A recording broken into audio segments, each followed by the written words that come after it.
Noctua built their whole reputation on air coolers and never made an AIO until now. And this one is built for exactly one thing, silence. So I'm building one of the quietest SFF PCs I've ever had around it, a 9800X3D and a 5080 in a 15.6 liter case. For the CPU, I'm going with the Ryzen 7 9800X3D, 8 Zen 5 cores, 96 megabytes of Vcache, around $430.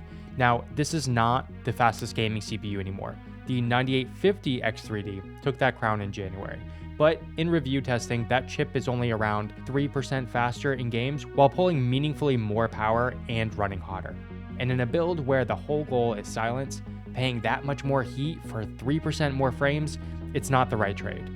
The 9800X3D is close enough that you'll never feel the difference in a game, and it barely makes heat doing it. For the motherboard, I'm going with the Asus ROG Strix X870i, the flagship mini ITX board for AM5, around $415. You really do not need this board. A 9800X3D barely asks anything of a VRM, and a B850 ITX board games identically for $150 to $200 less. It's in this build because I already own it. What the extra money buys is guaranteed dual USB 4 at 40 gigabit and a fuller rear I/O. The rest of the headline features, a good B850 ITX board has too, usually for a fair bit less. For the memory, I'm going with 32 gigs of DDR5 6000 CL36. 6000 is the X3D sweet spot. The price, though, is the real pain for this build. I paid $115 for this kit, and today the same one is around $420, nearly as much as the 9800X3D itself. But the good news is 32 gigs is probably the last memory purchase a PC like this should need for a long time. Storage is a 2TB Samsung 990 Pro.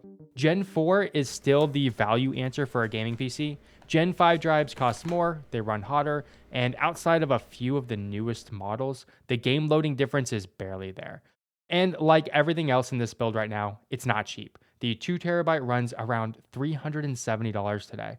If I ever need more space, the board has a second M.2 slot, so there is at least an upgrade path. The case I'm using is the Ncase M2, and this is a case that I reviewed when it launched. My verdict then still stands for me. It's what the M1 Evo should have been from the beginning, and it's one of the most versatile cases at this size.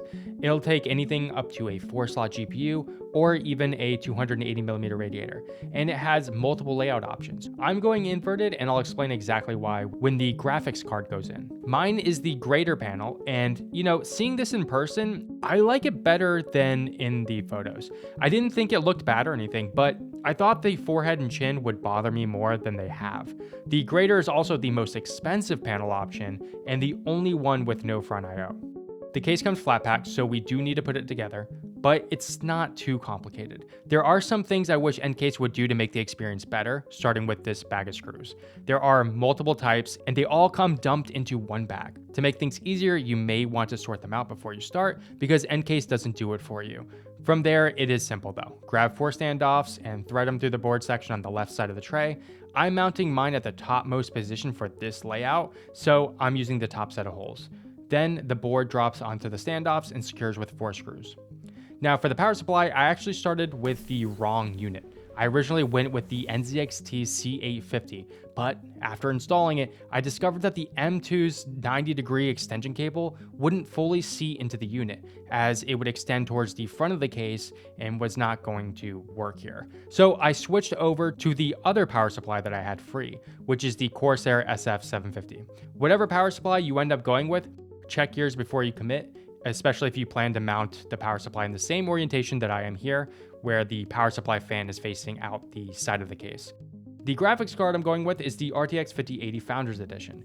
Performance of this card is well known at this point. Tom's Hardware has it averaging about 9% faster than the previous generation 4080 Super at native 4K Ultra, or roughly 83% of an RTX 4090. So it's not 4090 fast, but it's still very much a high-end card. I went with the Founders Edition specifically for 2 reasons. It's a true 2-slot card, which leaves me plenty of room for fans directly above it, and that compact cooler is genuinely effective. I've always preferred the inverted layout like this for a gaming-focused PC because the GPU is the most important piece, and it creates the most heat. And up top is where the freshest air is, with 2 intakes feeding it directly. The trade-off is that the CPU's radiator ends up breathing in air the GPU just warmed up. But I can get away with it because I'm using a very effective cooler. The Noctua NL LC124. This is Noctua's first AIO ever, and the part this whole build is designed around. The 240 I have runs around $220. Noctua's focus here was on acoustics. Underneath it uses Asetek's EMMA V2 pump design, so Noctua didn't reinvent that part of the liquid cooler, but what they built around it is the interesting part, the pump noise absorber. On a lot of AIOs, once the fans calm down, the pump noise is usually what's left. Many can have a faint whine noise to it. Noctua's answer to this is the NL-PNA1, which is built into the pump cover. It has acoustic layers that soak up the noise and a tune mask damper that cuts the vibration before it reaches the motherboard and the chassis. Now, that noise absorber does make the pump block 70 millimeters tall, so there are many SFF cases that this just won't work in, but it does here in the M2. The pump has 3 modes: quiet, balance, and manual, and quiet is set as the default. In quiet mode, Noctua rates the pump under 5 decibels with a 2100 RPM cap, which is exactly what I want here. There is no tuning required because the default behavior, it's already silent. The fans get the same treatment. The 240 ships with 2 NF-A12x25 G2s, but they're not identical. One runs about 50 RPM slower and the other about 50 RPM faster, so the two will never sit on the same frequency. Now what that does is it kills the pulsing hum that you can get when 2 matched fans interact, which goes to show just the level of detail that they put into this cooler. The 2 top intake fans are 140mm Noctua G2s. The larger size also helps keep the noise levels lower.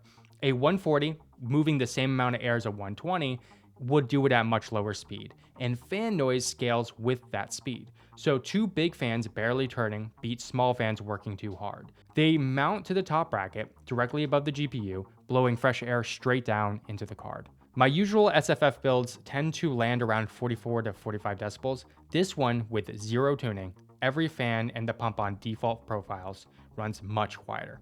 Under a 15-minute Cyberpunk load, it reads about 42 decibels at 1 foot.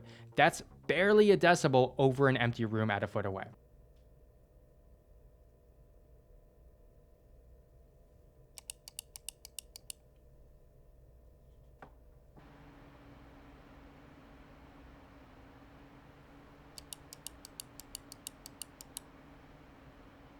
Now, I'm not going to call this completely silent. If you sit 2 feet away from it in a quiet room, you can hear it if you go looking for it. But you do have to try. It honestly worked out better than I was expecting. Thermals in native 4K Cyberpunk, the GPU sits around 69 degrees Celsius, the CPU around 64 degrees Celsius. For the synthetic benchmarks, the temps still look great. Furmark has the GPU at 360 watts and it never crosses 75 degrees Celsius. Cinebench, an all-core load heavier than anything a game will ever ask of it, tops out around 83 degrees Celsius. Now, if you already have an AIO that you're happy with, you could swap your fans with Noctua's G2 fans, and that would probably get you a lot of the way there on the radiator noise. What this cooler adds is the other half of the problem, which is the pump noise. But the result is one of the most comfortable setups that I've built so far. Thanks for watching, and I'll see you in the next one.